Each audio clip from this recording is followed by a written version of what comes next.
Акылбайке баштай бересизби? Акылбек Өмүрбековдун шоусуна көңүл бурабыз.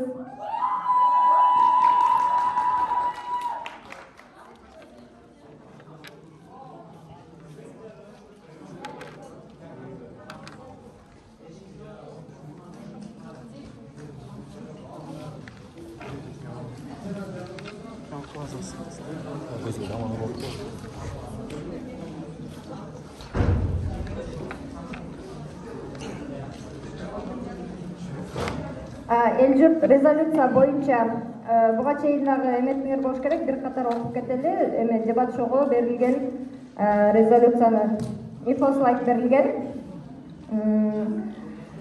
Окуп коёр эле, пока бул жактар болгонго чейин. Барыңар, эмне жөнүндө сөз болот экенин билгиле. Инфослайд 2014-жылы Кыргызстандын депутаттары чет элдик тыңчылар жөнүндөгү мыйзамды демилгелешкен. Жогорку кеңеш аны эки окууда кабыл алып, бирок кийинки акыркы окууда кабыл алуудан баш тарткан. 2022-жылы ушул эле мыйзамды Надира Нарматова жана Шайлообек Атазов кайрадан сунушташкан. Мыйзамга ылайык саясий ишмердүүлүк менен алектенген коммерциялык эмес уюмдар чет элдик тыңчы макамын алышмак. 2023-жылдын 7-мартында грузиялык депутаттардагы чет элдик таасирдин ачык айкындыгы жөнүндөгү мыйзамды биринчи окууда кабыл алышкан. Мыйзам долбооруна ылайык коммерциялык эмес кирешесинин 20%дан ашыгын чет өлкөдөн алган бардык медиалар менен өкмөттүк эмес уюмдар чет өлкөлүк таасири бар агенттер реестрине катталышы керек болчу. Бирок мыйзам коомчулуктун нааразычылыгын жана ири толкундоолорду жаратып, миңдеген жарандар митингдерге чыгышкандан кийин Грузия мамлекети мыйзам долбоорун артка чакыртып алды. Ал эми Орусияда болсо бир канча жылдан бери чет элдик агенттер жөнүндөгү мыйзам иштейт. Алгач чет элдик агент деп юридикалык жактар, мисалы ЖМКлар гана аталган болсо, 2020-жылдын соңунан баштап жарандыгына карабастан жөнөкөй жарандарга да чет элдик тыңчы катары тааныла жарандардан чет элдик тыңчы катары тааныла баштаган. Чет элдик тыңчы катары таанылган ЖМКлар материалдарын жарыялоодо бул материал чет элдик агенттер тарабынан даярдалды деп жазып коюуга милдеттүү. Түшүнүктүү эле, бир эле мыйзамдын бир нече өлкөлөрдө кандай эмеде статус кодо, кандай эмеде макамда экенин баяндап берип атабыз да. Эми резолюция. Бул палата бир дагы өлкөдө мыйзам чет элдик тыңчылар жөнүндөгү мыйзам болбошу керек деп эсептейт.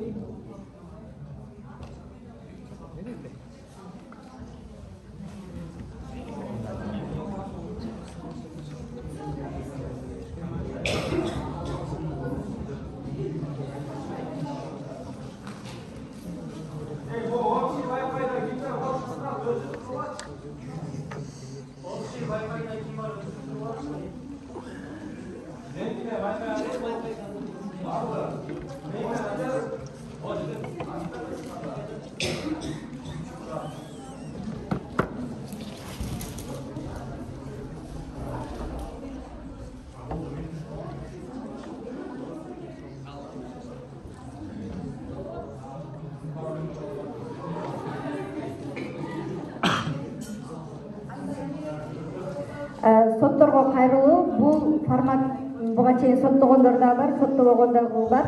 Элди форматты эмес, Линкольн Дуглас эмес. Эмелер спичке бөлүнгөн убакыттар дагы өзгөчөлөнөт. Башында 5-6 мүнөт, андан кийин 1 мүнөттүк перекрестный вопростор, анан анализге реч берилет да. Ошондуктан элди форматына эмес, ушул перекрестный спичтердин ортосундагы айтылган аргументтер жана төгүндөлөрдү дагы кабыл алышыңыздар керек.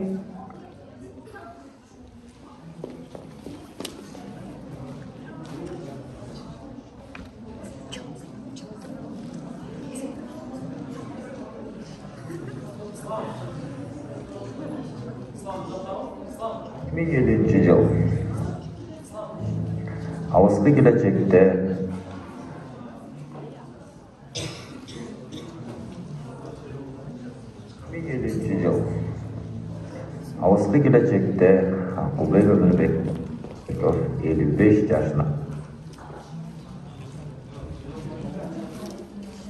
Салам достор, шоу баштайбыз. Илгиздин аябай суранычы менен биринчи чыгып аткан, негизи факт боюнча биринчи начок чыкмак, бирок шоусу ушундай экен.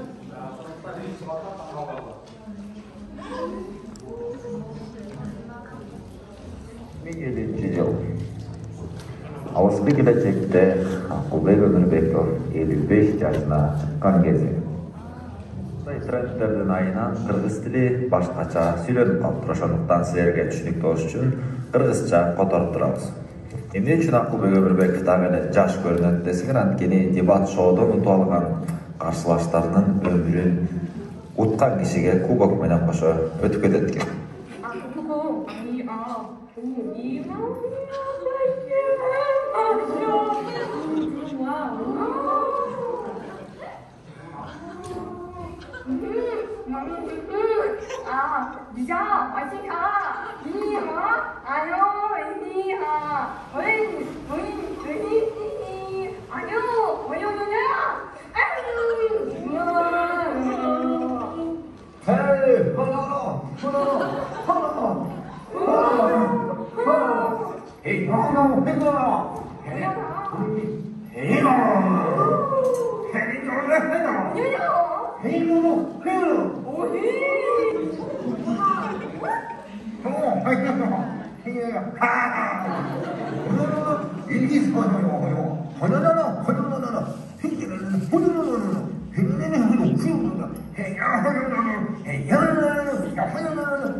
То, что не должен делать. Хожу сквозь огонь, катаюсь на водных лыжах, учусь играть на пианино с нуля. Да я сам себя из комы выводил.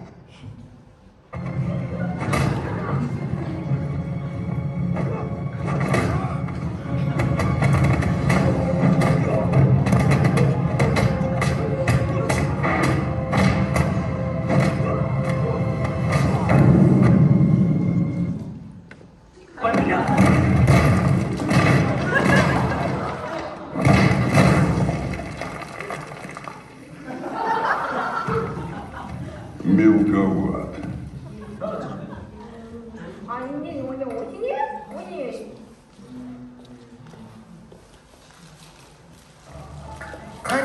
Қане, жерден көрді.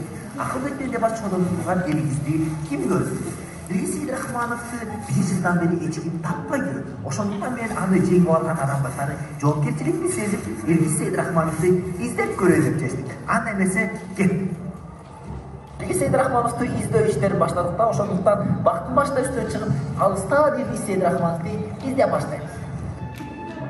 Сакыдай уyu сарылдым, сайраган дили чоң аты. Бейлес бүтүнай, бейли ходишиңиз таймай. Аны эмесе биз изилдөөбүздү Манас университетинен баштайбыз. Талкаланган аялдар таштанып кеткен аялдар. Илгиз Сейдрахманов сөзсүз таалап, мен үчүн бул аманат. Илгиз Сейдрахманов 98-жылкылардын муунуна Алтайнова акыркы жолу туалетке келген бойду. Көрбөптү, ошондуктан туалеттен текшерип көрөлү деп чечтик. Илгиз! Чоңдон жооп берди. Ошондуктан туалетти тазалаган эжекеден Илгиз Сейдрахмановду көргөн жокпу? Сурап көрөбүз. Туалетке кире алайчы. Марина Светаевна 130 лет bunu biz birlikte özgür вообще тиешесин ет. Бүгүн жазсаң барын айтат, акылга айтсаң барын. Жок. İzdеген турат дегенде биз дагы туалет тазалаган эжени табалдык. Азыр Илгиз Сейдрахмановдун каякта келип сурап көрөбүз. Фаспи, Илгиз Сейдрахмановду акыр жолу качан көрдүңүз? Ой, жана кичинекей арыз балабы? Так өзү. Ой, 6 айдан бери туалетте жашап жүрөт. Ой, келип десем кетпейт. Аябай тажаты келгенине кетпей койгондон туалеттин унитазына барып кичинекей арыз бала экен да. Тыгып кетти. Азыр Чоң рахмат. Демек достор биз түшүндүк. Манас университетинен Илгиз Сейдрахманов туалет аркылуу канализация менен чыккан экен. Демек биз Бишкектен ичинен издеп көрөбүз, аны эмесе кет. Кайдасың сен табаганмы? Билесиңби тилекти? Жоқ, тилекеге бердиктин бизге таптакыр кереги жок. Бизге Илгиз Сейдрахманов керек. Акыркы жолу туалеттен аны Айтурган Назирова деп убошитсе же туалеттен тыгырып агыз ийгенин айтты. Ошондуктан биз сиздер менен Манастын тешигине келдик. Тешик Илгиз үчүн эшик. Бул эшикте Илгиз Сейдрахманов жок болгондуктан башка эшиктерди издейбиз. Илгиз Сейдрахманов 7 күн бою иштеп бир дагы сом зарплата албай, акчасын баарын уктатып лох болуп жүргөн жумуштан барып, Илгиз Сейдрахмановду көргөн жок, сурап көрөм деп чечтик. Жумуштагылар бары түркчө сүйлөгөндүктөн бир аз түркчө үйрөнөбүз. Илгиз, nerede? Merhabalar. Böyle bir küçük çocuk mu? Evet, böyle bir çocuk. Evet o. Her zaman uyuyor koltukta. Ve ara geçiyor ve uyuyor. Tamam da şöyle düşündüm. Demek İlgiz Seydrahmanov içip ketken mi? Yaratılış özü su. Yok İlgiz Seydrahmanov'da abdan kuragan bulup jaratkan şu bakkan okşoş. Al eме bul baktan dağı abdan kuragan Hocayeva mağa mızıqtaşta oturup kalgan Ayberiden suraylı dep çeştiniz.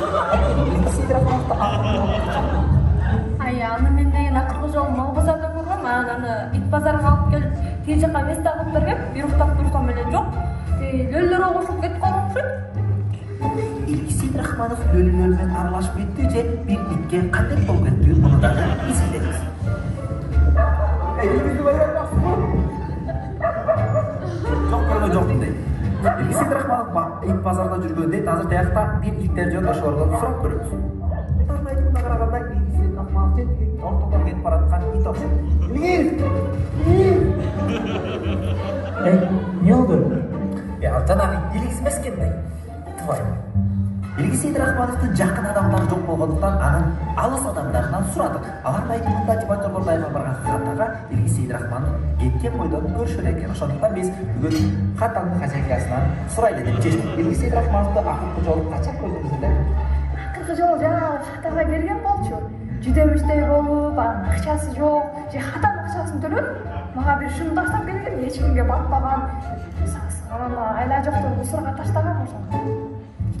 Demek dostlar balkim İlgiz Seydrahmanov mısırkada olsun. Jaz geldi, suyu geldi.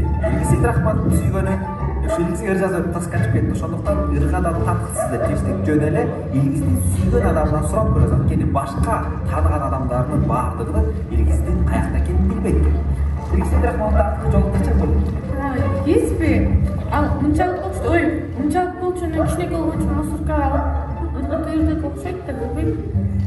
Албетте, Илгиз Сейдрахмановду жашоосунда баардыгы дайыма колдонуп жана таштап кетчү. Ал эми колдонуп ташталган нерселерди каяктан издейбиз? Албетте, мусоркадан. Ошондуктан кеттик.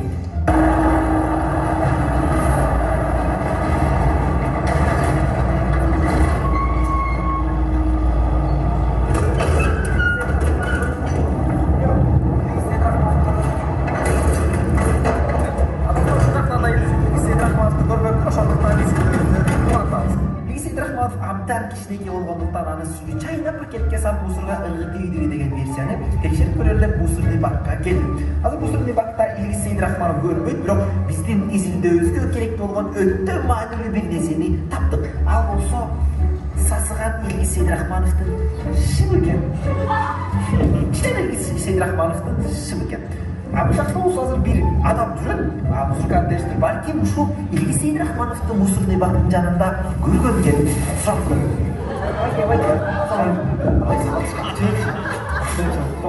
Отырсаңыз. Биз азыр Илгиз Сейдрахманов жөнүндө сурап көрөбүз. Биринчи өзүнүн аты жөнүн тактап алалы. Сиздин аты жөнүңүз ким болот байке? İlgiz Seydrahmanov. Тап.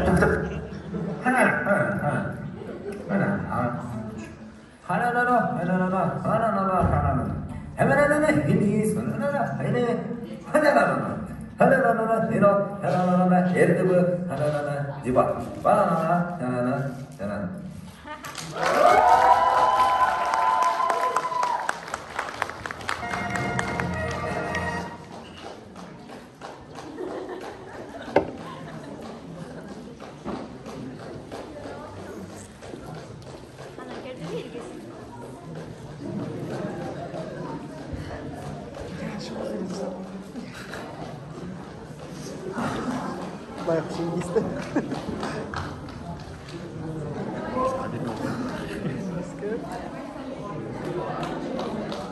Тиги чогулуп тургандар Илгиз барбы? Анда эмесе дебаттык шоусун көргөзүү үчүн Илгиз Сейдрахмановго кезек берилет. От души чапсаңар. От души қошсаңар.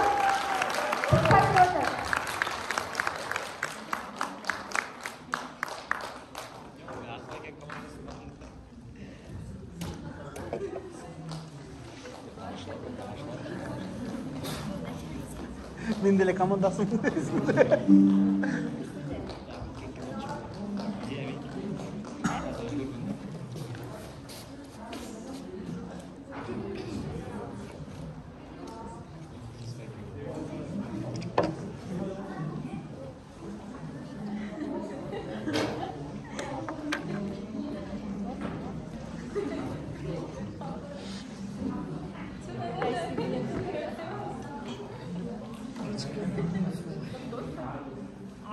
Өзüm oynadım da. Şu ağaç yenki yemede tuttuğumda. Bir aylamada bir yol satır. Bir sezonda. İlgiz, tutu tavuz. Gel.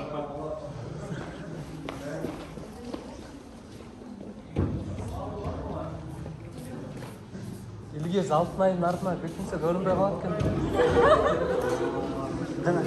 Şimdi öyle ha. Şuraya okşaydı. Свет өчүргүлө. Свет.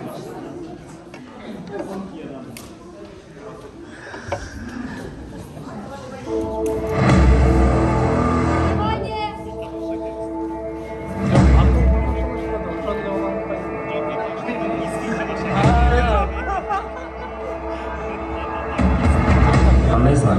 Білмеймін, жаңағы сілер әрбір түрлі елдерде отырыштарды кеп қылып жамандаған ақыл. Бұл дебаттың креслосына отырғаныма 10 жыл болды. Қайрадан ушул креслоға отырғанға. Бұл кубакты менден башка ешкім албарына мен абдан куштармын. Мен бұл Эрдоған коомчулугуна жана дебат шоусунун келечегине мен таптакыр башым барбайт. Эрдоғандын координатору болуп деле таптакыр эч нерсени кыйраткан жокмун. Жана дебат шоусунун практика жана обучка менен деле баары бир силердин добушуңарда алып кетет.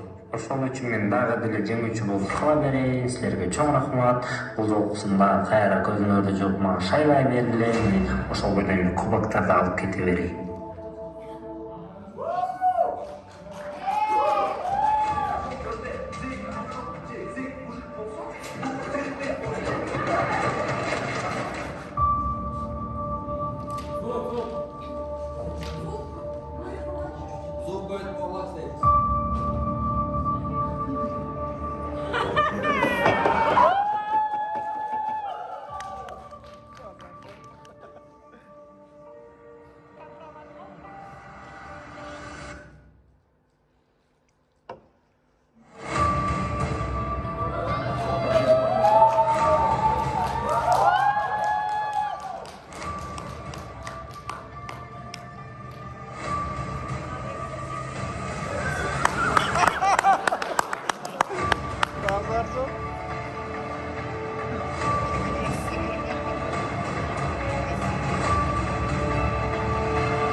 Quvana degan yo'q.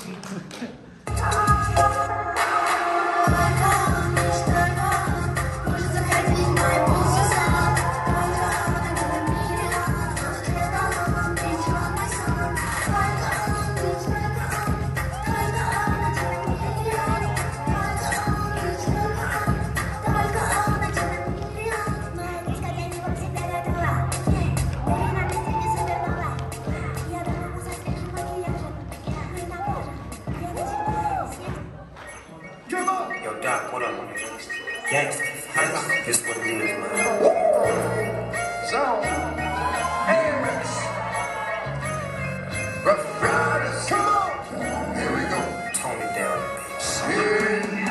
Top dog, bottom off, yeah, I'm burning it up.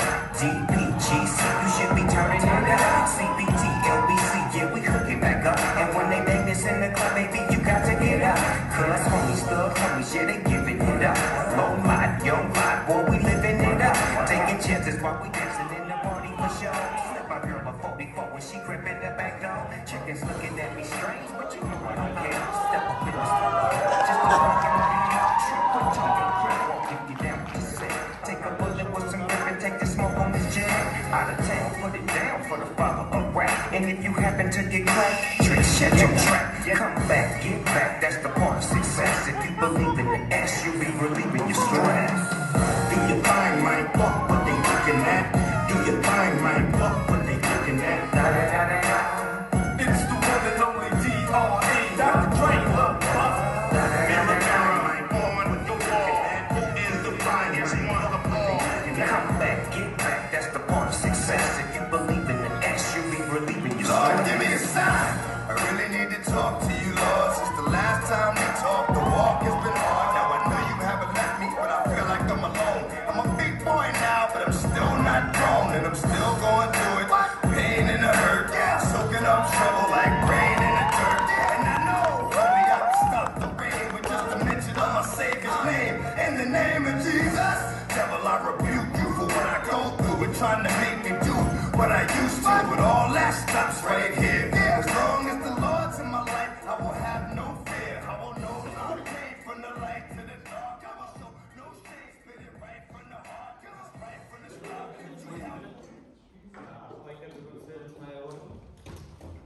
Men ойлойм, силер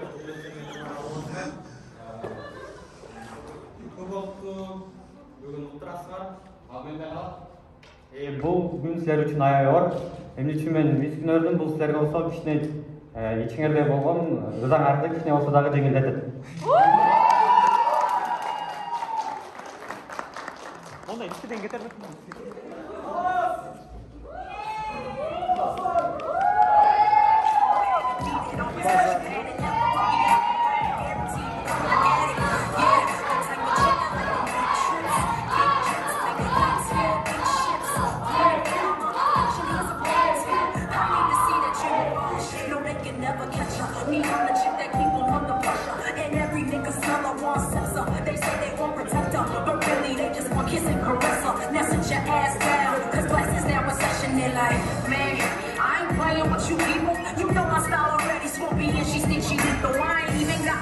For your bullshit, I can see through. I get more releasing. Sorry, I was weak. You got them singing like.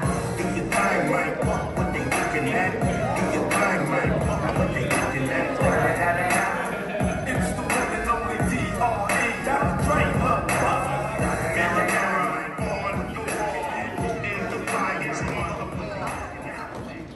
Достор, тынчтыкты сактап берсеңиздер, бул жакка микрофонду алып түшкөнгө мүмкүнчүлүк жок да, ошондуктан биз өзүбүз менен сүйлөйбүз. Тайкипердик кызматты болсо ислам аткарат. Ошондуктан тынчтыкты сактайбыз, анда эмесе оюнга көңүл бурабыз, кеттик.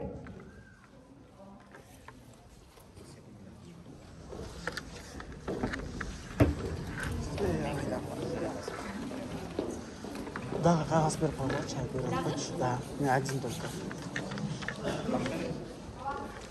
Ойнап болсом, бул ирет Акылбайке президент эмес, кандидат. То есть дугөз болот, ал эми Илгиз Сейдрахматов президент, башкача айтканда Линкольндун ролунда.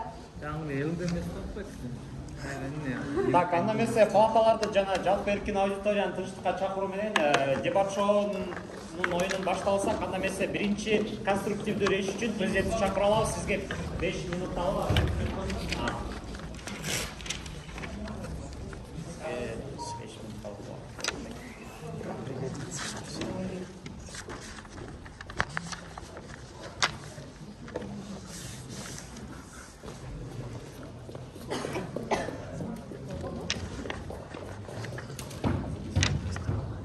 Избайк башта өрөдү. Өзүнүн конструктивдүү реши үчүн президентти чакыра алабыз. Сизге берилген минутта 5 минутта.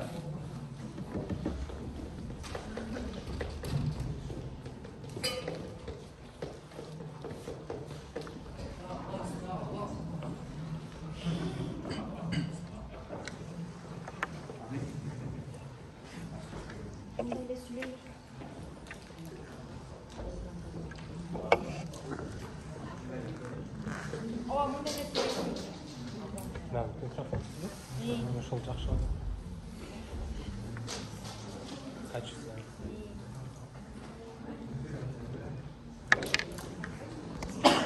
Алгач вактыңыз алгач сөзүңүздө баштадым. Микрофон түшүрүп, трибунаны жылдырып коюшат.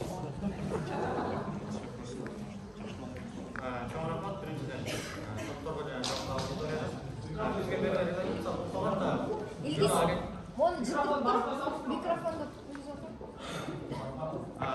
бизге берилген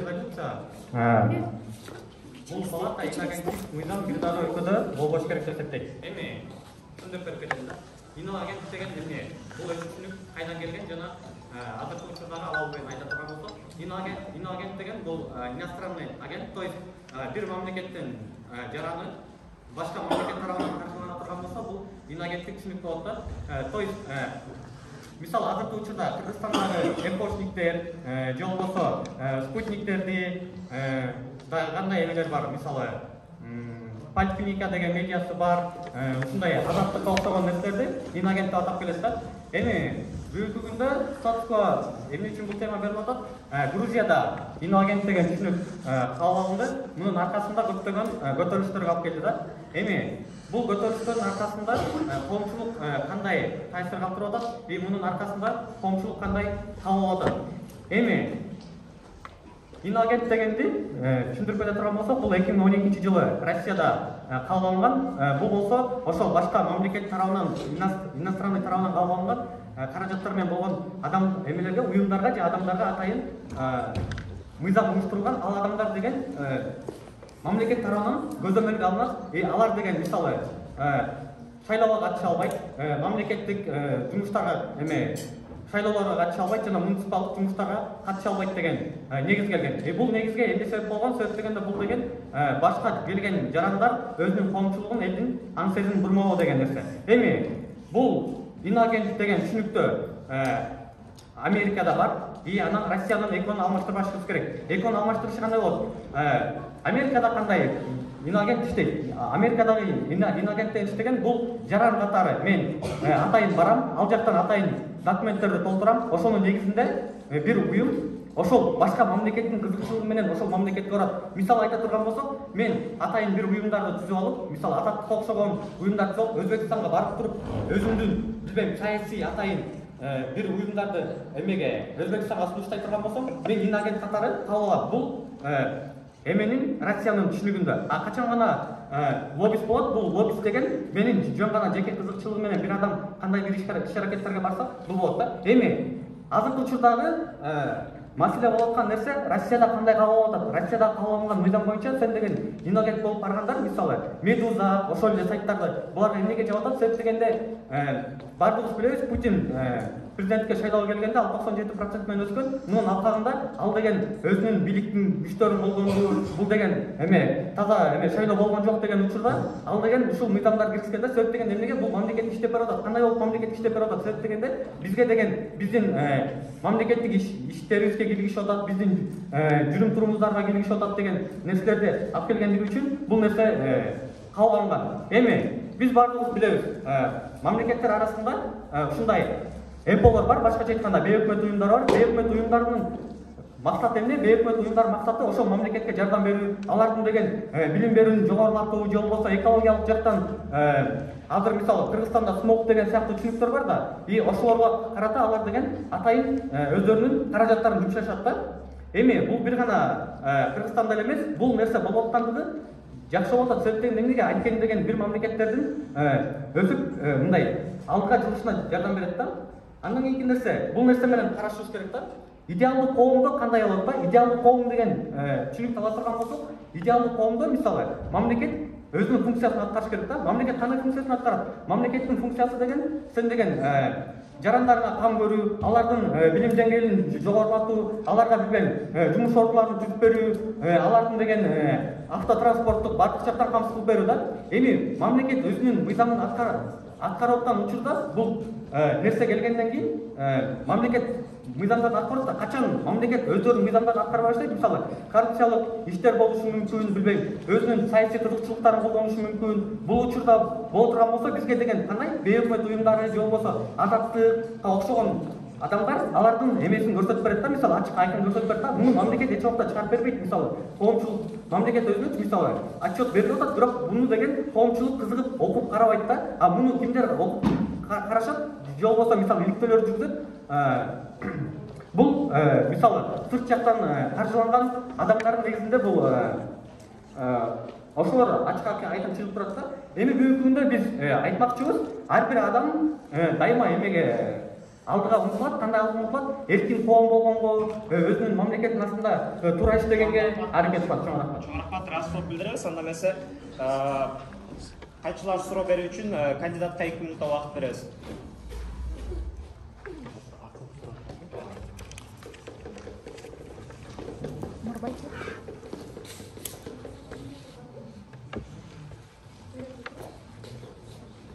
Сизге суроо ошондо Америкадагы ушул чет элдик тыңчылар деген статустун бериши жана алардын мыйзамынын иштешин идеалдуу мындай жакшы деп эсептейсизби?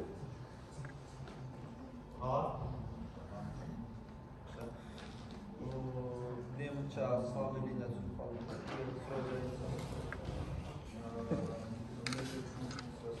мамлекеттин функциясынан сырткары биз дүйнө коомчулугу үчүн эмне маанилүү? Россиянын примеринде эмне маанилүү? Дүйнө коомчулугу үчүн бул деген эркин дүйнөдө болуп, мисалы мамлекеттин өзүнүн бир эмеси бар да, жасап аткан иштер бар да. Ошол мамлекеттин жасап аткан иштери ачык айкын болуш керек. Эми жарандар бул нерсе менен ыраазы болуш керек. Эгерде жарандар буга наразы болгон болсо, бул кара нерсе. Сиз үчүн өлүм жакшыбы же түрмөдө камалган жакшыбы?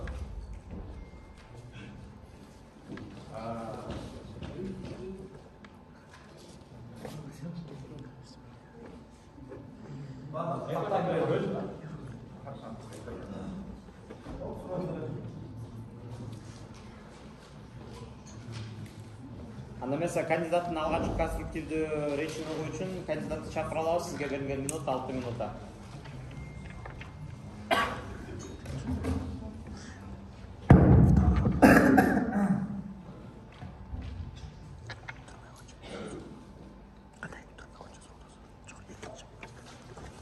Саламатсыздарбы? Бардыгыңыздарды дебат 2-2-ге кош келдиңиздер. Илгиз молодец, биринчи шоусун аябай жакшы өткөрүптүр. Бүгүнкү биздин сотторго жана көрүүчүлөргө дебаттык жүрүштүн негизинде адилеттүү чечим чыгарат деген терең ишеничте. Аны эмес оюнубузду баштасак. Статус-кводо бизде 3 түрлүү мамлекет бар. Биринчиси бул диктатурага жакын мамлекеттер. Азыркы эле мисалы Российский Федерацияны алсак, экинчи ортодогу мамлекеттер бул Кыргызстан, Грузия сыяктуу мамлекеттер. Ал эми күчтүү жарандык коом, сөз эркиндиги күчтүү болгон өлкөлөрдөн бул Америка Кошмо Штаттары мисал болуп кетет. Демек, бүгүнкү ушул 3 категориядагы өлкөлөрдүн ичинде эмне үчүн ушул мыйзам бар болуш керек деген позицияда мен ойнойм. Биринчи мыйзамдуулук. Россия Федерациясын билебиз, 90-2 жылдардан бери негизи жарандык коом өтө алсыз болгон. Анткени Советтер Союзу чачырагандан кийин жаңы базар экономикасына өткөндө криминалдардын өсүшү, коммерсанттардын пайда болушунан улам алар көп деле жарандык коом менен активдүү алектенген эмес. Путиндин келиши менен мафиоздорду жок кылып, өлкөдө тынчтыкты орнотуп, башка Америка болобу, Англияга Россиябызды алдырып бербей күчтүү мамлекетти курам деп жана Россияны бир нукка салып кеткен культ катары, лидер катары көпчүлүк ошол учурдагы адамдар Путинди колдоп, жарандык коом деле анчалык мындай Америка же башка өлкөлөр сыяктуу катуу өнүккөн эмес. Демек, 2012-жылы бул мыйзам кабыл алганда дагы толкундоолор болгон, каршы чыгуулар болгон, бирок Россия болсо муну алдаган. Анткени сырттан келген агенттерден биздин бюджетке акча түшүп турат, прозрачность болсун, алар налог төлөйт, алардан биз акча түшөбүз дегенден предлог менен, аргумент менен бул мыйзамды 2012-жылы кабыл алынган. 2015-16 жылы Борис Немцов деген катуу Путинге каршы чыккан оппозиционер болгон, аны болсо атып өлтүрүшкөн. Демек, 2020-жылы болсо ар бир физлицону дагы иноагент деген статусту берет болот. То есть биз бул учурда биз эмнени түшүнүшүбүз керек? Бул учурда Россия Федерациясында бүгүнкү күндө мыйзамдуу түрдө иноагент деген статусту берүү бул жакшы, чем өлүмгө, чем сабаганга караганда, чем үйдөгүлөр мурдап кетип шантаж кылып, кенедей балдарды зорлуктап, өлтүрүп, кыйнаганга караганда бизге мыйзамдуулук керек. То есть бүгүнкү күндө дал ушул мыйзамдын болушу бизге мыйзамдуулукту камсыздап берет. Кандайдыр бир биз то есть ситуацияны түшүнүшүбүз керек да, Россия Федерациясында бийлик өтө күчтүү болгондуктан биз биякта Америкадагыдай же Кыргызстандагыдай тең укуктуулукту, ал жактагы сот идеалдуу сот системасын күтпөшүбүз керек. Бирок ошол учурда дагы бизге чем өлтүрүүгө караганда, ошол Борис Немцов сыяктуу же журналисттерди алып барып өлтүрүп салганга караганда, алар менен мыйзам талаасында соттошуп, соттолсо дагы 5 жылга камалып, 10 жылга камалса да кийин акталып чыгып, жана Путиндин режиминде болобу, кимдин режиминде болобу, кимдин күнөөлүү экенин кайра сотко берип тастыктоо, бул өлүмгө караганда, адамдардын үй бүлөлөрдүн зордукталышына караганда бул жакшыраак деп эсептейм. Эмне үчүн мүмкүндө Навальныйды отравление кылган, түрмөгө камап койду, бирок элдер эмне үчүн митингге чыкпайт? Анткени алар дубинкалардан коркот, алар полициядан коркот. Эмне үчүн алар коркуп жатышат? Анткени бийликтин тараптан алар өлүп калуудан, же болбосо коомго чыгып жанын берип өлүүдөн алар корккондуктан Навальный үчүн до конца туруп бергенге бүгүнкү күндө даяр эмес. Ошондуктан алар бул мыйзамдуулук жакшыраак да. Кийинки нерсе, кийинки учурда таптакыр жаап салуу мүмкүнчүлүгү, ошол эле иноагенттер, блогерлер болобу, СМИлерди таптакыр жаап салганча компромисске келип атат да бүгүнкү күндө бизде оор турдалда. Мисалы, бүгүнкү күндө новостной сайттарга, медиаларга айтып атат, силер ушул жаңылыкты жазасаңар, мейли жазагыла, бирок астына ушундай иноагенттин атынан жазалды деген тиркемени астына кошуп койгула деген кандайдыр бир деңгээлде бизге компромисс келип атат. Биз Ким Чен Ын сыяктуу, Түндүк Корея сыяктуу страшный диктатурага караганда хотя бы Россия Федерациясында ушундай аз пайызда болсо дагы бирок компромисске барган бийликте биз иноагент катары болобузбу, НПО болобузбу, дүйнө коомчулугу үчүн бул өтө жакшы нерсе. Анткени маалыматтар бир тараптуу болсо биз дагы бир Гитлерди, дагы бир немецкий нацисттик Германиянын чыгышына алып келе турган нерседе биз алдын алганда кандайдыр бир пайыз бул өтө чоң салым болот. Кийинки нерсе, элдер маалымат менен кабардар болгондон кийин биздин кейсте гана кабардар болот, болбосо таптакыр жаап бир тараптуу Россиянын биринчи каналын гана элдер көрүп калат. Кийинки нерсе, экинчи геополитика жана муктаждык. Эми бул мыйзам өзү качан чыккан? Качан нацисттик Германия Америкадагы өзүнүн тарапташтарын бир топторду кура баштаганда, Американын президенти 1938-жылы дал ушундай түшүнүктү киргизип, дал ушундай мыйзамды киргизүү менен ошолорго каршы күрөшүп баштаган. То есть бүгүнкү күндө өзүнүн өлкөсүн коргош үчүн, өзүнүн бир геополитикада выживать этип тирүү калыш үчүн ар бир мамлекет ушундай кадамга барганга кээ бир учурларда муктаждык болот. Чындыгында иноагенттердин баары эле жакшы ниеттүү, прям Россия үчүн жакшылык каалайт деген жок. Анткени алардын противниктери Кытай, ошол эле Америка, Англиялар болобу, алардын ичинде мындай өлкөнү бөлө турган, жарандык согушка алып келе турган же болбосо моралдык духтан ала турган же болбосо Путиндин бийлигин кулатуу гана максатында бир финансированиялар болот да. Алар эч качан Россия гүлдөп өсүп кетсин, Россия бактылуу болсун деп, алар өзүнүн конкуренти катары Россияны алсыздантып, алардын бийлигин алсыз кылып, Россияны басып алуу, Россиянын бийлигине өзүнүн кишисин коюу сыяктуу политиканы көздөгөндүктөн бул дагы коргонуу ниетинде муктаждыктан келип чыккан нерсе деп эсептелип калган да. Анан Анда mesela кандидат суроолорду берүү үчүн президентке 2 минут убакыт берилет. Адамдар өлүм болгондон түрмөгө камалып атат депчи. Силер айтып аткан мыйзамды кабыл алганда бул нерселер болбой калат.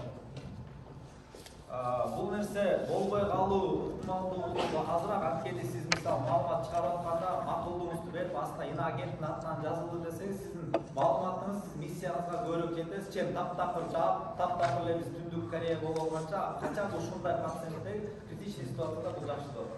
Азыркы учурда сиз айтып атасыз, шантаж, добуктоолор болсо, типа иноагент эме келгенде жок болуп калат. Ушуну айтып кетесиз.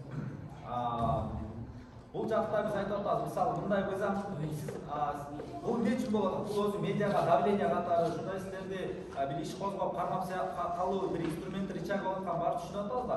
Ушул болгону жакшыраак, чем келип сени өлтүрүп, сабап же үйгүлөп кырдап кеткенге караганда деп атабыз да. То есть хотя бы бир мыйзамдуулук чегинде иш алып барууга мүмкүнчүлүк жаралат. Эми сизге суроо, азыркы учурда мисалы Эмполор айтып, өзүнүн булар деген мамлекетке каршы диктатура, бул өзү жаман да. То есть жаман эмес, мындай ал кишинин бир бийликтин астында келет да.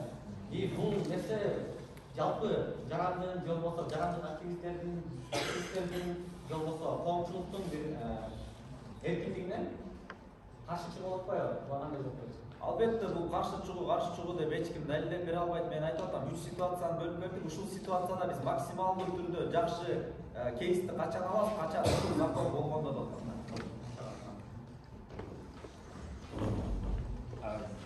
Рахмат, ыраазычылык билдирем. Анда эмесе экинчи конструктивдүү бөлүккө өтсөк, бул жакта 11 жалпысынан 11 реч бар. Президенттин 6, ал эми кандидаттын 5. Алгач президенттен баштасак, президентке 1 минут эркин убакыт берилет.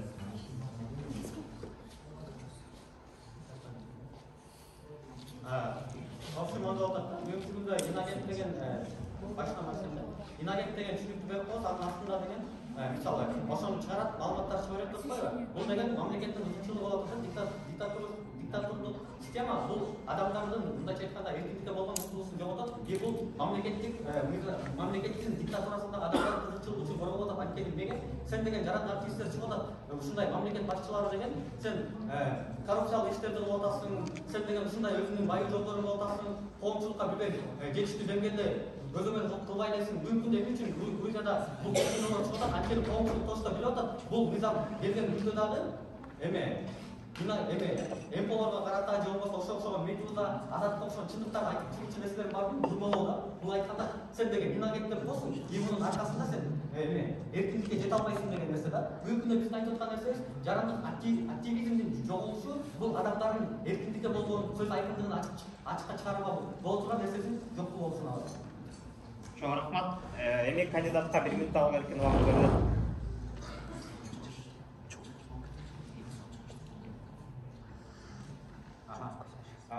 Жанагы нерсе болуп аталды, геополитика жана муктаждыктан келип деп атпайбы?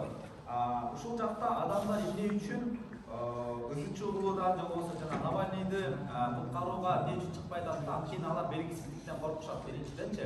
Белгисиздик бул эмне болушу мүмкүн? Ошол Путиндин кетиши, Навальныйбы Американын бир агенти болуп калбайбы, бизди сатып салбайбы, мамлекетибизди чачыратып салбайбы деген белгисиздик болгондуктан, аларда конкретный картинка жок болгондуктан Навальныйга бүгүнкү күндө колдоп элдин баары митинг кылып бир лидерди колдоп чыгып атат да. То есть бул муктаждыктын негизинде биз айтып атабыз, геополитика, сырткы күчтөрдүн дагы таасири болгондуктан, Россиянын ички коопсуздугу үчүн, мамлекеттин тынчтыгы үчүн дагы дал ушул мыйзамдын болушу бул жалпы Россия эли үчүн, не только Путин үчүн эмес, жалпы Россия эли үчүн дагы бул пайдалуу нерсе болуп берет. Анткени сиз айтып аткан кезде эмполорго уруксат берсек деле, алар өз ишмердүүлүгүн толук кандуу жүргүзө албайт. Анткени Путиндин режимин биз билебиз.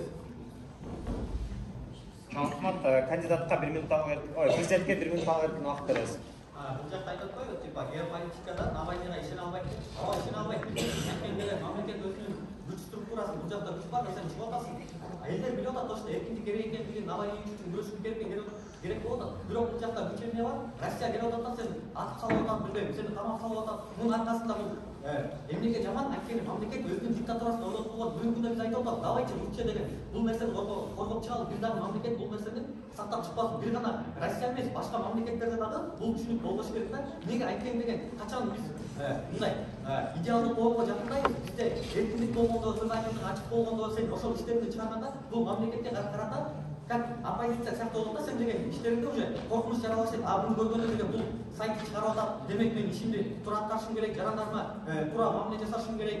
То есть алардың қанаттандырусын қылышым керек, ертең маған көтеріліске шықпасын деген ушундай әрекеттер жасай баштайды. Качан ғана инагентство келгенде бұл мемлекеттің жеке бір қызықшылықтың, мысалы Путиннің қызықшылығы болып отыр да.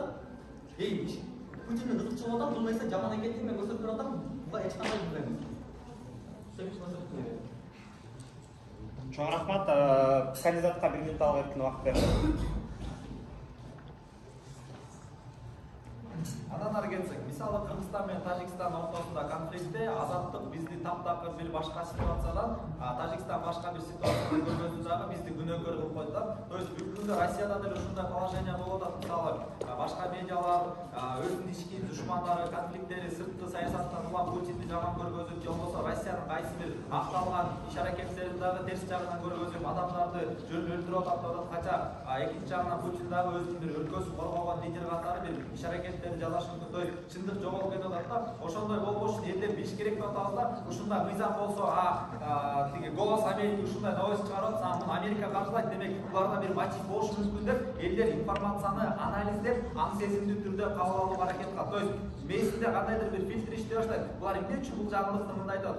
Азаттыкты бир Европадан колдойт, ошондуктан бул батыштын эмеси болуп атат, антироссийский спутник, Россиянын мактоосу, значит ушундай деп бизде аң сезимдүү түрдө фильтрдин болушу бул мыйзамдын жакшы экендигин көрсөтөт.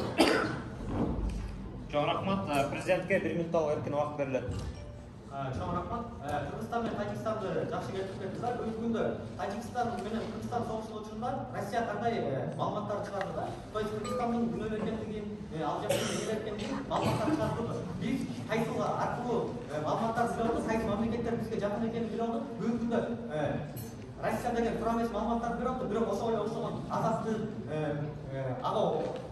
мисалы Пантелика деген окшогон маалымат каражаттар бизге бүгүнкү күндө так маалыматтарды берип атты. Кайсы мамлекеттер бизге жардам көрсөтүп аткандыгы ачык айкындуулугун биз деген англис тилинде да отургусунда чыгарып берип атат да. Бул деген кайсы мамлекет күнөөкөр экенин, кайсы мамлекет агрессияга алдырып аткандыгын көрсөтүп берип атат. Бүгүнкү күндө биз айта алабыз, то что Путиндин жасап аткан нерсеси агрессивдик.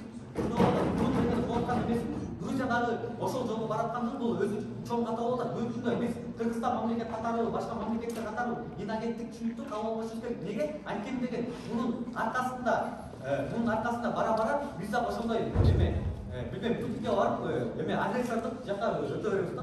Муну сапсакыр кереги жок. Кандидатка 1 минут эркин убакыт берилет. Азаттыкты туура эмес маалымат бергендиги үчүн президенттин демилгеси менен бүгүнкү Маданият министрлиги тарабынан жабылып калгандыгын баардык билебиз. Демек азаттык дагы бүгүнкү күндө көргөнү өзүнүн идеологиясынын негизинде туура эмес маалымат берген, бул баарыбыз билесиз, кошумчалап кетет. Эми ортодогу мамлекеттер жөнүндө сөз кылалы. Ошол эле Грузия. Эмне үчүн бүгүнкү күндө Грузияда ушул мыйзам долбоор көтөрүлүп, бирок жарандык коом каршы чыгып, бул мыйзам көтөрүп кабыл алынбай калды. Анткени ушул мыйзамдын бар болгондугу адамдардын бүгүнкү күндө үйлөнүшүнө, алардын соттошуна, жакшы мыйзам менен жаман мыйзамдын айырмасын билүүгө бүгүнкү күндө эмне үчүн Грузиялыктар каршы чыкты? Анткени алар билди, Россияда бүгүнкү мыйзам туура эмес, Россиядагы мыйзам бүгүнкү күндө Путиндин бийлигин неметип койду, бир тараптуу кылып атат деген түшүнүктүн болгондугу үчүн бүгүнкү күндө Грузия мамлекети бул мыйзамга толук кандуу каршы чыгып, жана конструктивдүү ойлонуп атат да. Эгерде ал мыйзам жок болгондо анда конструктивдүү ойлоно албайт болчу. Бүгүнкү күндө алар Америка жөнүндө биз изилдеп атабыз. Ушундай дебаттардын болушу бүгүнкү күндө бизге себепкер болуп атканды бул өтө жакшы нерсе. То есть аң сезимдүү түрдө биз фильтрге рахмат, расул билдиребиз. Президентке 1 минут эркин убакыт берилет.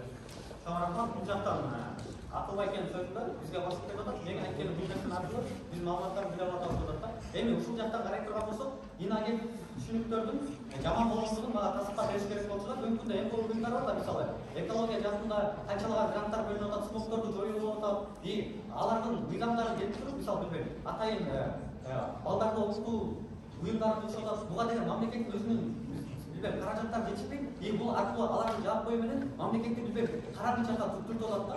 Буга кандай дейсиз? Анда эмесе кандидатка акыркы 1 минут алып эркин убакыт берилет. Ошол эле Грузиянын мисалына мен айтып атпаймынбы? Аң сезимди түшүп келет депчи. Бүгүнкү күндө Австралия 2018-жылы дал ушундай мыйзамды кабыл алган, бирок алар Американын мисалына кабыл алды да. То есть бул мыйзамдын өзүнүн бар болушу бул жакшы. Болгону ар кайсы өлкөдө ситуацияга жараша мыйзамдар өзгөрүлүп атат деп атам да. Бирок Россиянын ситуациясында сиз берип аткан кейсте эч нерсе жакшы болгонун сиз таптакыр көрсөткөн жоксуз. Экинчи нерсе экологиялык окутуу, билим берүү сыяктуу нерсенин бардыгы бул законго кирбейт. Аларда деген саясий неме боюнча, медиа боюнча жана маалыматтарды таркатуу боюнча же кыска группага таратуу боюнча гана иш-аракеттер бул нерсеге кирет. Эми бүгүнкү күндө бул мыйзамды кабыл алган ийгиликтүү өлкөлөрдүн болушу Австралия болобу, ошол эле Венгрия болобу, ошол эле Америка болобу бул нерсени иштеп аткандыгы бул демек закондун өзү жаман эмес, болгону ошол адамдардын өзүндө болот. Бирок мен силерге айтып кеттим, Россия Федерациясындагы критичный ситуацияда бизде башка альтернатива жок. Сен элбоңор иштеген күндө алар саап кетет, көпөштөп кетет, атып кетет деп атасыз. Бирок ошол учурда чыгарууну азайтып, биздин закондун болушу ошол ситуацияда жакшы экенин айтып. Анда эмесе президентке акыркы 1 минут алып эркин убакыт берилет. Просто бул жактан атылбай экен алып атат, бүгүнкү диктатура өтө жаман экенин түсөт дегенде, ошол учурда да айтып атат, мисалы адамдар эмболор менен чыгарылган болсо аларды аттап атат, билбейм жарандарына коркунучтуу деп атат деген нерселерди айтып атпайбы? Бул адамдардын өзүнүн жарандарына атайын атып салуу менен сен эмени мисалы зулум көрсөтүп атасың да. Бул өтө жаман нерсе болуп атат. Бүгүнкү күндө айтып атабыз, эгер бул инагент деген түшүнүктөр болбогондо Навальный чыгып атпайбы? Навальный буга чейин чыгып сүйлөй бермек, коомчулуктарга элдерге айта бериш керек. Мунун аркасында сен деген коомчулуктан эмеге карата, президентке карата кандайдыр бир иш-аракеттер жасай баштайт. Мисалы, атайын толкундоолор болот. Бул эгерде диктатуранын негизинде кетире турган болсо, мунун аркасында сен деген жарандарга эч убакта деген эркиндик алып келип бере албайсың. Силер айтып аткан нерсе, учурда атып аткан эме инагенттик түшүнүктөрдү атып атат, аларга каршы эмелерди кылып атат, мисалы атайын түрмөлөрдү камап атат, аларды деген текшерип атат, алардын тура эмес турган кыймылдары үчүн аларды деле азыркы учурдагыдай аткандай эле аттып, соттоп салган инагент деген мыйзамын таптакыр. Анда эмесе 1 минут алып эркин убакыттар бүттү. Ал эми биз азыр форматтын аналитикалык бөлүгүндө аналитикалык бөлүгүндө эч кандай жаңы нерселерди киргизүүгө болбойт. Алгач кандидат чыгат, ага 5 минутта убакыт берилет. Ал эми аналитикалык бөлүккө даярданууга 3 минутта убакыт берилет.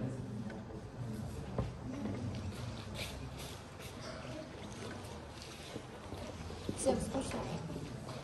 Тема кандай?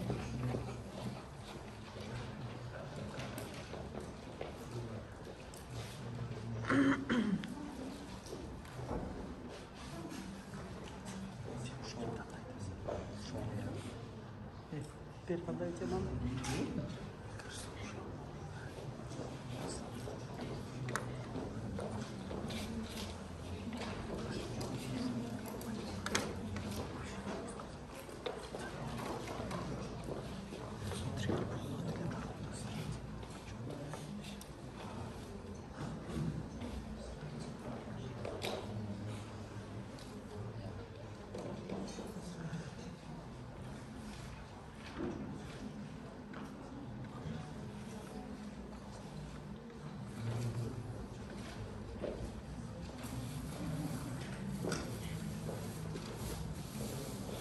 Александрович. Александрович.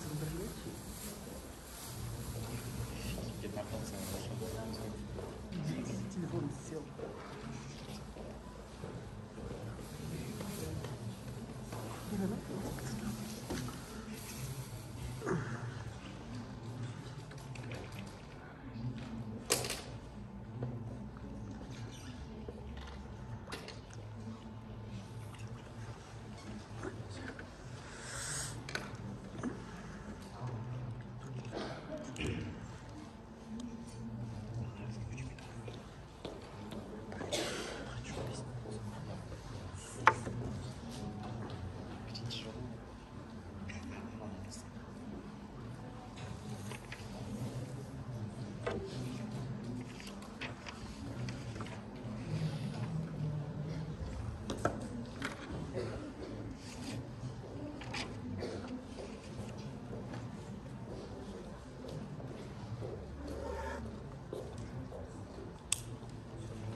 Андан эсе аналитикалык бөлүктү баштоо үчүн кандидатка 5 минутта убакыт беребиз.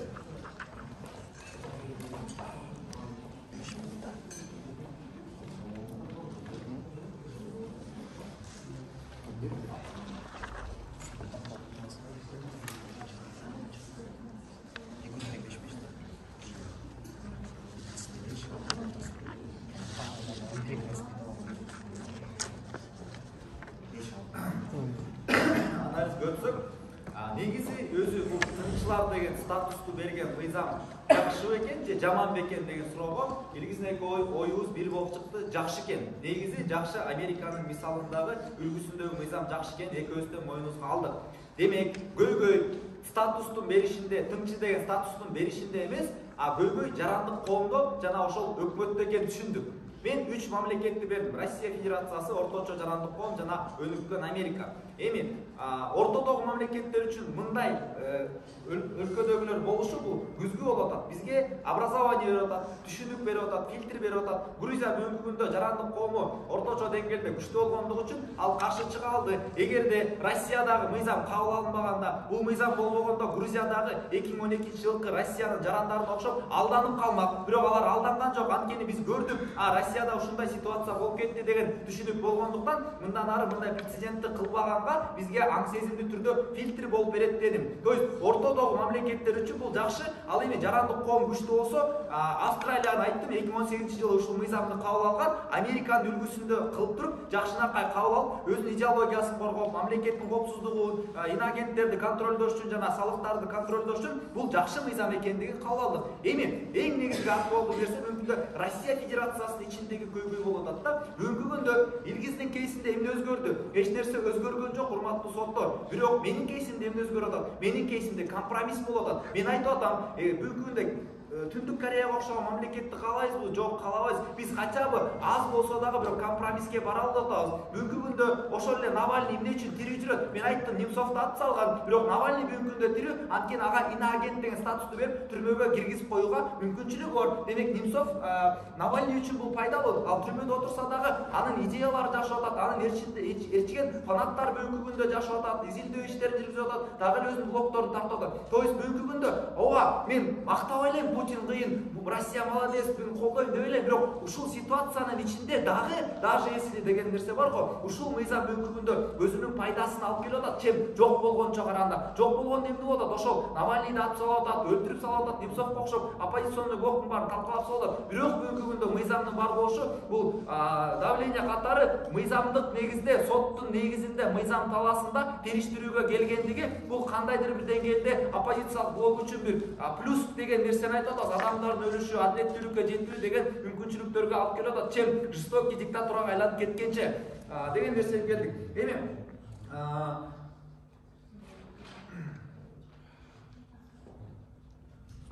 Тажикстандын мисалын келтирдик. То есть эки мамлекет урушуп атканда Россия эли үчүн бул мыйзамдын дагы пайдасы барбы деген суроону бердим. Албетте бар. Анткени жарандык согуш чыгып кетүүгө, ошол НПОлордун келип туруп бүгүнкү күндө мамлекетте дестабилизация алып келүүнү дагы алдын алууга ушул мыйзам бүгүнкү күндө кандайдыр бир деңгээлде контроль берип жатканы Россия эли үчүн дагы бүгүнкү күндө пайдасы бар экен көргөзүп берип, Кыргызстан, Тажикстандын мисалында. Бүгүнкү күндө бул нерсе акталган нерсе экенин да көргөзүп атат. Ошто биздин правительство бүгүнкү күндө азаттыкты жаап, силер туура эмес маалымат таратып атасыңар, Тажикстанды колдоп койдуңар деген дагы бүгүнкү күндө ситуацияны айтып берип атат, урматтуу соттор. Демек, биздин кейсте эмне болуп атат? Кыргыз Россия Федерациясынын жарандарынын коопсуздугу кандай деңгээлде сакталып атат? Бир, экинчиден алардын укугу сот мыйзамында териштирүүгө алып келип атат. Эки, үчүнчүдөн сырткы күчтөрдөн кандайдыр деңгээлде сакталып атат. Экинчи, ортодогу мамлекеттер үчүн фильтр болуп атат. Маалыматты анализдеп, фильтрлеп, кайсы бир мыйзам кабыл алынып атса, ал мыйзамды бул өлкөдө эмне болгон, тигил өлкөдө эмне болгон деп Австралиянын мисалындагыдай 2018-жылы алардагы жакшы мыйзамды кабыл алганга мүмкүндө ушул мыйзамдын бар болушу жакшы болот. Ал эми өнүккөн жарандык коомдо Америкадагыдай мүмкүндө жакшы мыйзам иштеп жатат. Бул эч кимге зыян алып келбей эле. Демек, бул мыйзамды таптакыр алып салгандан эмне өзгөрөр мүмкүндө Илгиз мырза биринчи речинде дагы бизге түшүндүрүп берген жок. Эмне үчүн мүмкүндө ошолорго уруксат берсек, эмне Россияда жарандык коом өнүгүп кетип атабы, билбейм, оппозиционный блок катуу болуп митингге чыгып Путинди алып салабы, же болбосо адамдардын укугу ушундук куралып кетеби деген нерсеге мен алдынан эле төгүндөп койгом. Силер Россиянын режиминде эч нерсе кыла албайсыңар, анткени компромисске барбайт деп атабыз да. Ал бир гана компромисске барган учул бул биздин мыйзамдын бар болгон учуру. Демек, компромисстин бар болушу бул бүгүнкү күндө бизге максималдуу түрдө жакшы пайда алып келип аткандыгын көрүп атабыз. Илгиз мырзанын өзүнүн речиттеринде эң негизги речитинде эмнелерди айтты? Бул шайлоолорго катыша албай, Медуза жана мамлекеттин функциясы деген нерсени айтты. Бирок Россиянын ситуациясында биз мамлекеттин 15 секундда президенттин функциясы жөнүндө сөз кылбай эле Чоң рахмат, расчет. Анда эмес аналитикалык реч үчүн президент чакырып алабыз. Сизге берилген минутта 5 минут. В общем, инагент деген түшүнүктүү түшүндүрүп берди. Бул деген булардын максаты болсо медиа же болбосо ишин жамандап, инагент деген силер ушундай түшүнүктүү бересиңер, отчет бересиңер деген акылбай ушундукту ойлоп атат да. Типа сен отчетуңду бербей, астына деген кандай маалымат чыгарсаң дагы инагент деген түшүнүктүү болсун, чыгара бересиң, сен нормально жашай бересиң деп атат да. Бирок чыныгы бул нерсе коомчулукту алдап атат. Неге? Анткени деген сен инагент деген түшүнүк менен такталып калбайсың. Анын аркасында толтура иштер бар. Сен деген ар бир ишиңди карайт.